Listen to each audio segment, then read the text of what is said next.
She wasn't expecting to find the message hidden in his phone. One swipe, one thread, and her world cracked open. The words were clear. Not just flirtation, but full-blown betrayal. Photos, hotel receipts, promises whispered to someone who wasn't her. She stared at the screen, trying to blink herself back into denial. Their wedding was in 4 months. The dress already tailored. The venue paid. But in that moment, something inside her didn't break. It sharpened. She didn't cry. She didn't scream. She opened her laptop and typed a headline that would soon echo around the world. Wedding dress for sale. Comes with a free cheating fiancé.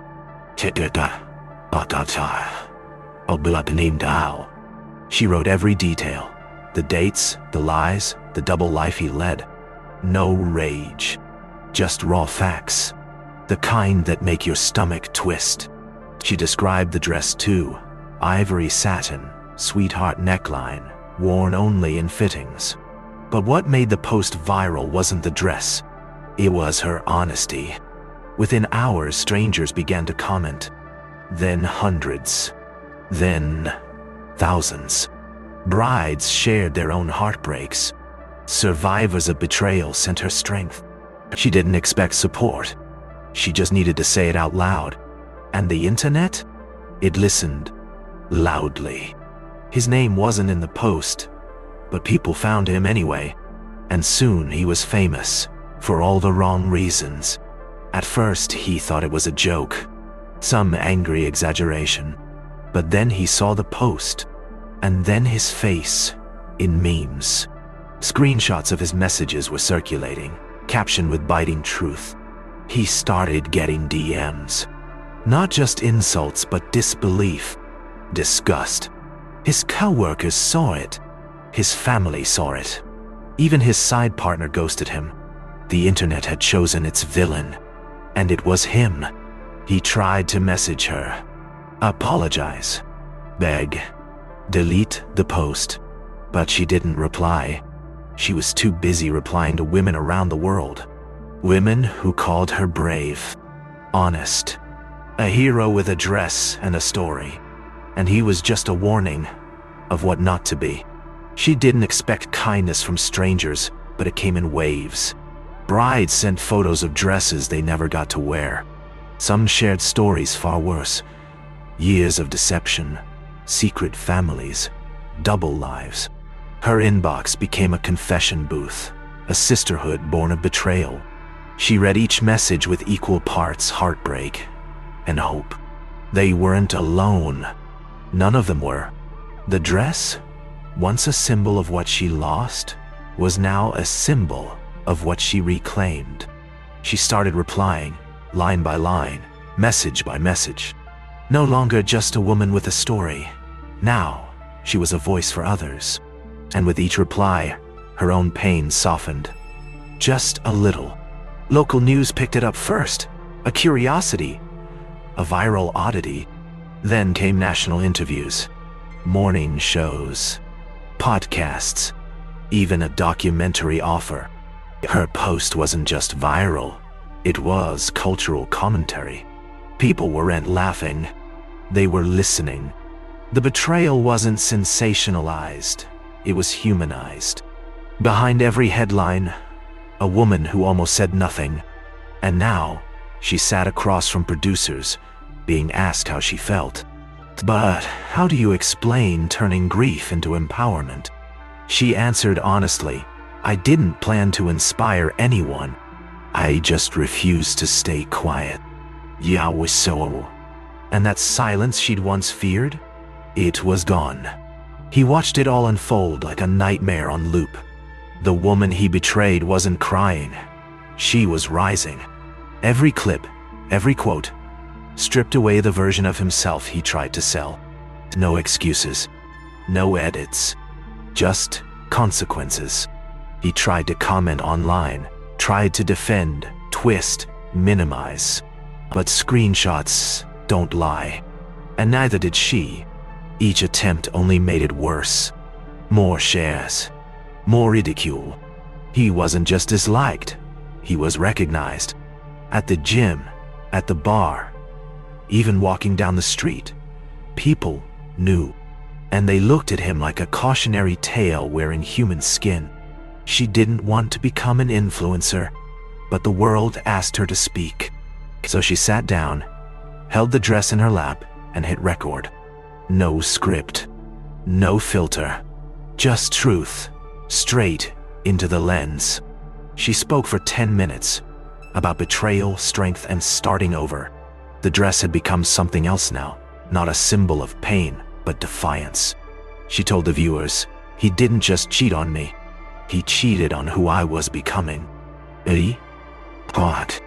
And the comments poured in again, louder, deeper, more united.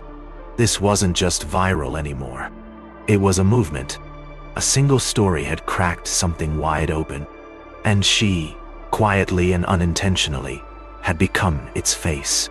Letters arrived in the mail, not just DMs, but actual envelopes. Handwritten stories from strangers, from survivors, from sisters in heartbreak. One woman sent a photo of herself burning her wedding dress on a beach. Another mailed her a charm for protection, the note said. She covered her wall with them. Every story mattered. It wasn't about him anymore. It was about all of them. The stories were different, but the ache was the same. She read them aloud on camera, one by one, and with every voice she amplified, her own became stronger. Together, they were rewriting the story, page by powerful page. He watched her video hit 10 million views. 10 million. The comments weren't just about the story, they were about him. His face wasn't in the original post, but the internet doesn't need permission. Now he was a meme, a nickname, a universal warning. Every attempt to explain himself backfired. Screenshots, remember? He tried to move cities, tried to delete accounts. Nothing worked. Even his own friends started pulling away, embarrassed to be seen with him. He wasn't just infamous. He was radioactive. And the woman he once lied to? She was being invited to speak on panels. The roles had reversed. Pain into purpose. Pride into shame. She stood before hundreds, the wedding dress folded over her arm. A TED-style talk. Surreal, terrifying, empowering. She looked into the crowd and saw herself in every woman's eyes. "This isn't about revenge," she began. "It's about truth." She spoke about the silence women are taught to keep after betrayal, about shame that doesn't belong to the ones who've been hurt. And when she held the dress up, the crowd stood in applause. Tears. Cheers. A wave of release and recognition. She didn't need closure from him anymore. She had it from the world. That night, she didn't cry. She finally exhaled. Media headlines changed, from viral dress sale to global movement. She was no longer just the woman who got cheated on. She was an advocate, a speaker, a name with meaning. And the wedding dress?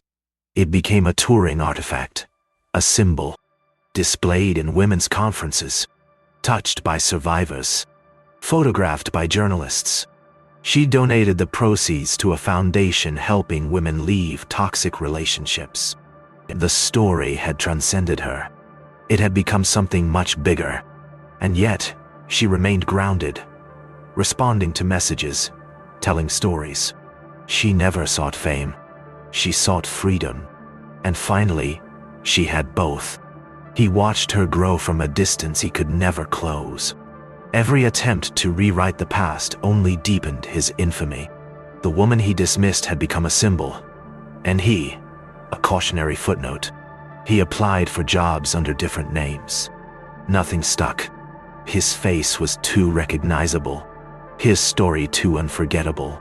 The internet may forgive, but it never forgets. Not this. Alone in silence, he scrolled through hate disguised as humor. He wasn't feared. He wasn't hated. He was pitied. And maybe, That was worse. Because now, even he understood this was never just about him. She started a monthly support group.